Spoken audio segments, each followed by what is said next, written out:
Bizarre stories from subscribers.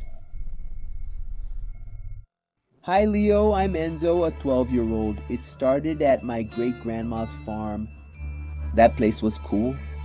There were many fruits that I could pick from the numerous species of fruit trees that lived there. There was a lot of sugarcane there, which was my favorite.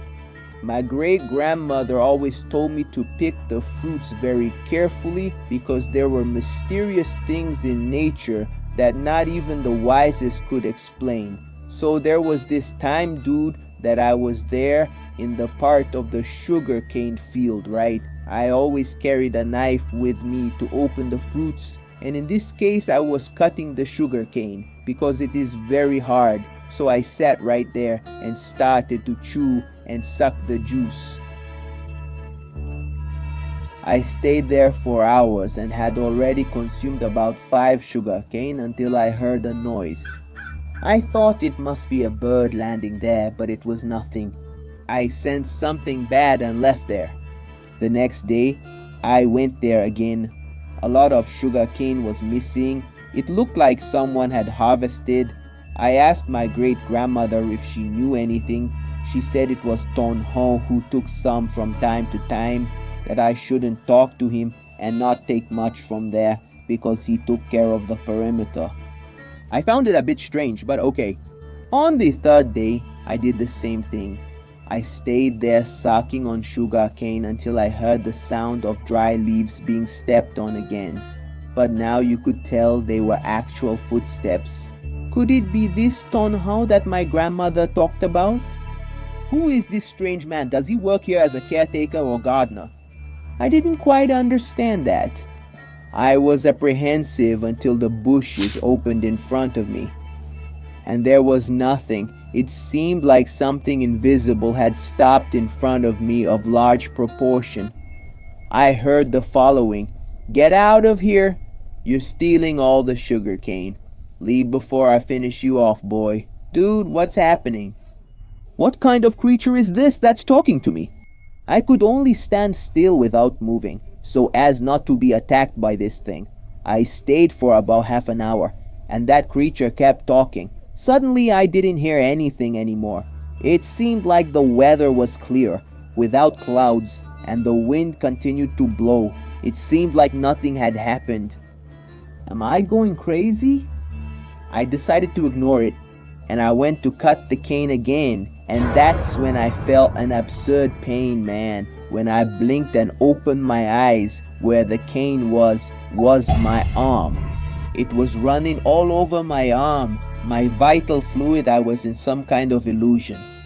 It was already night, and I was there in the middle of the cane field. There was no more cane in the place, bro. I went home holding my cut arm. My mom scolded me, asked what I was up to at this hour. She said she had gone outside and didn't find me in the backyard. Right after my great-grandmother said that Tonhão didn't like other children. I asked her who Tonhão was, as I didn't see anyone. And she said it was her son. He was the one who took care of that place and protected it from intruders. I didn't think he would see you as a threat, Enzo. I'm going to scold him for doing this. My mother said that my great-grandmother was a bit crazy, that her son, named Antonio, had died more than 70 years ago, and that what she said didn't make sense. Until late at night, almost bedtime, my great-grandmother had made bota cookies. She gave them to me as a way to cheer me up, right, bro? She took them to the room where I was. It would be good for me to recover by eating these crispy and fresh cookies, which by the way were delicious. But the moment I was eating the second one, I could see the light flashing strongly. Could it be malfunctioning? I started to get scared. Could it be that thing from the carnival? The supposed great-grandson?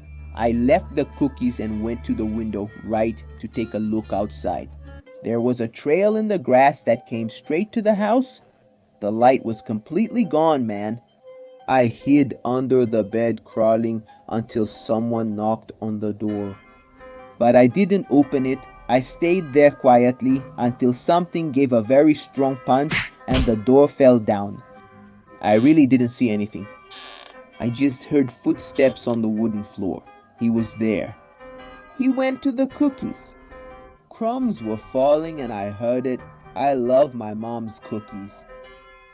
The bed gave way as if someone had laid down. I was squeezed to such an extent that I ran out of air. That thing must have weighed about 800 kilos. After that, I don't remember anything else. I only remember the morning, the sun burning my vision, and me coming out from under the bed. It seemed like Tonhão was no longer there, right? I told my great-grandmother that the door had fallen and she said it was all right. This door didn't hold firm in place.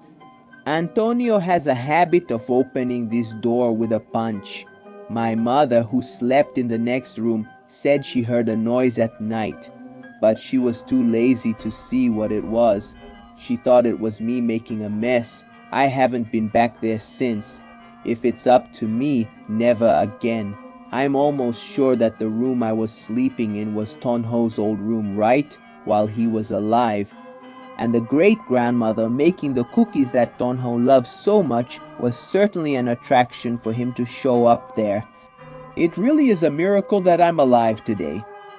Thanks for reading my story, Leo. I'm from Paraná.